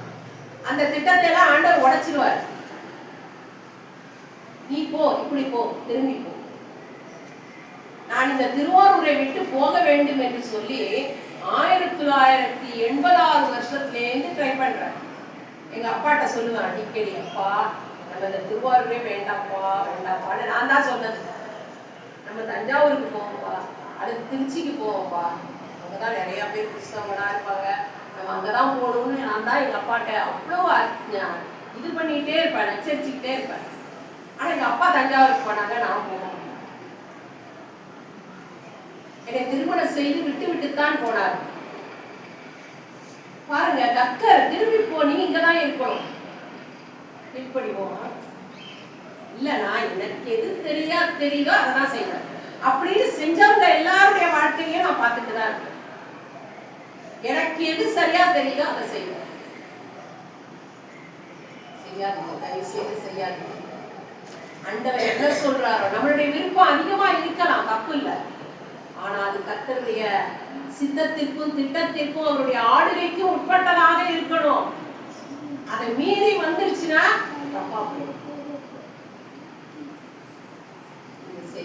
நீங்க கர்த்தருக்காக எல்லாவற்றையும் செய்யுங்க, கர்த்தருக்காக முடிவெடுங்க. எந்த முடிவெடுத்தாலும் கிறிஸ்துவுக்காக. ஜெபசிங் சொன்னதை நாளைக்கு எழுதி இந்த நோட்டீஸ் போர்ட்ல போட போறோம். யாராவது ஒருத்தரை ஹெல்ப் பண்ணணும், அதை எழுதி போடணும். ஜெபசிங் சொன்னது போல எல்லாம் கிறிஸ்துவுக்காக. அதை நம்ம செய்தோம்னா நிச்சயமா என்ன நடக்கும்? For all I trust you. நிச்சயமாக தேவன் நம்மோடு கூட இந்த மாதம் முழுவதும் இருக்க போகிறார். யாரை நான் அனுப்புவேன் என்ற சத்தம் 13ஆம் தேதி எனக்கு முன்பாக ஊழியம் வைக்கப்பட்டிருக்கிறது ஆண்டவரே, நான் போவேன். ஊர்ல இல்லையே, நம்ம இப்படியாவது போயிடுவோம். அந்த பக்கத்தால வந்து அந்த பக்கத்தால போவோம். எனக்காக யாரும் போல, எனக்காக யாரும் வரல, நான் உங்களுக்காக ஜீவனை கொடுக்கல, எதுவுமே செய்யல. அதனால தயவு செய்து நான் இருக்கிறேன், என்னை அனுப்பும்னு சொல்லி எத்தனை பேர் புறப்பட்டு போறீங்கப்பா. இதுக்கெல்லாம் இந்த சத்தத்துக்கு நம்ம கீழ்ப்படியும் போது, ஆண்டவரின் சத்தத்தை கேட்டுதான் ஆனா ஒழுந்தார். இன்றைக்கு இந்த சத்தத்தை கேட்டு நீங்க ஒழிஞ்சிக்க போறீங்களா? இல்ல, ஆண்டவரே ஏசாயா சொன்னது போல இதோ அடியே இருக்கிறேன், ஆகாரை போல திரும்பி போ, நீ வந்த இடத்திற்கே திரும்பி போ என்று ஆண்டவர் சொல்றாரு. அந்த சத்தத்தை கேட்டு திரும்பி போக போகிறோமா, கீழ்ப்படிய போகிறோமா? யோசித்து பார்ப்போம். எல்லாரும் நாம் முழங்கார் படிக்கிறோம்.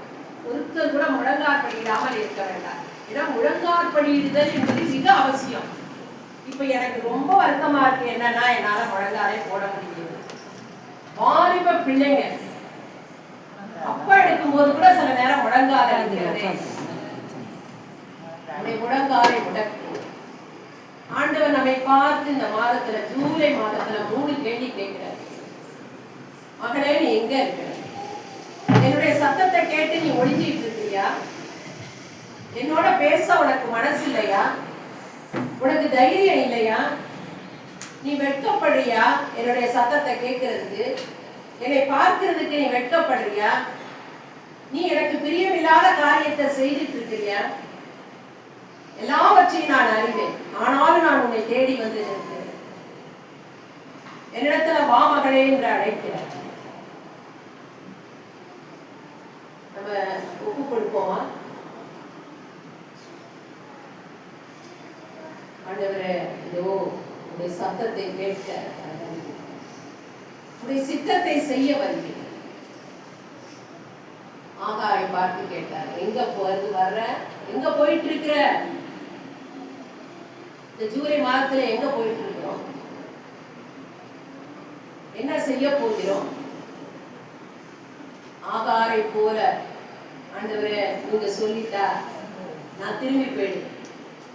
நீங்க என்ன சொல்றீங்களோ அந்த திட்டம் தான். நான் ஒரு திட்டம் வச்சிருந்தாலும் அது உடைந்து போகட்டும். உங்களுடைய திட்டத்திற்கு என்னை கையளிப்பேன். நான் கோச்சிட்டு ஓடி வந்த இடத்துக்கே திரும்பி போறேன். நீங்க சொல்லிட்டீங்கல்ல, அதனால நான் போறேன். செய்வோம். அப்படி யாரை நான் அனுப்புகிறேன்? யார் எனது காரியமாய்ப்போம்? ஏங்குகிற ஆண்டவர், சீக்கிரம் வரப்போகிற ஆண்டவர் கேள்வி கேட்கிறார். இந்த ஜூலை மாதம் உனக்கு லீவாக இலவசமாக கொடுத்திருக்கிறார்.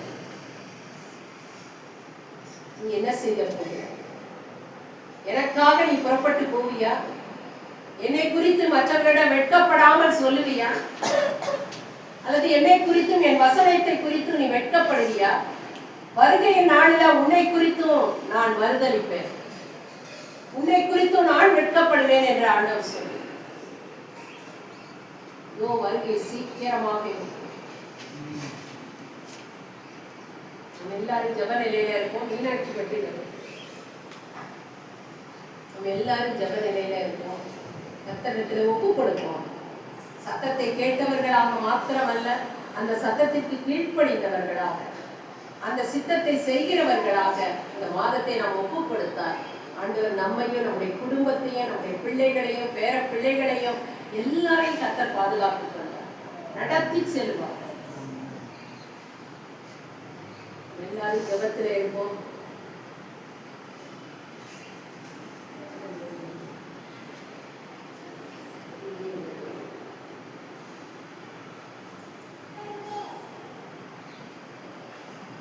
எல்லாரும் ஒரு விளையாட்டு நேரமே இல்லை, கர்த்தருக்காக நம்ம அர்ப்பணிக்கிற நேரம். ஏங்கி நிற்கிற ஆண்டவர் ஆதாமிடமும் ஏங்கிதான் நின்றார். ஐயோ, என் மகன் என் சத்தத்தை கேட்டுட்டு ஓடி போறானே, வெட்கப்பட்டு போறானே, பயந்துட்டு போறானே, அவனை தேடி வந்திருக்கனே. நம்மை காண்கிறது. அர்ப்பணிப்போம். இதோ என்னை அடுக்கும் ஆண்டவரே, நான் இங்க என்ன சொல்றீங்களோ இந்த மாசத்துல நான் அதெல்லாம் செஞ்சிடறேன். உதவி செய்கிறீங்க.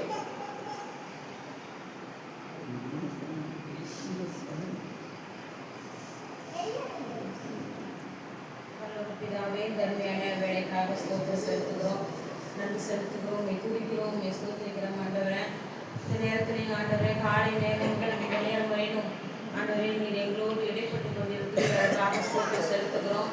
கர்த்தாவே, ஆண்டவரே இந்த கர்த்தாவே 7வது மாதத்தை ஆண்டவரே நீர் காணும்படியாக நீர் பாராட்டின கிருபைகளுக்காக ஸ்தோத்திரம்.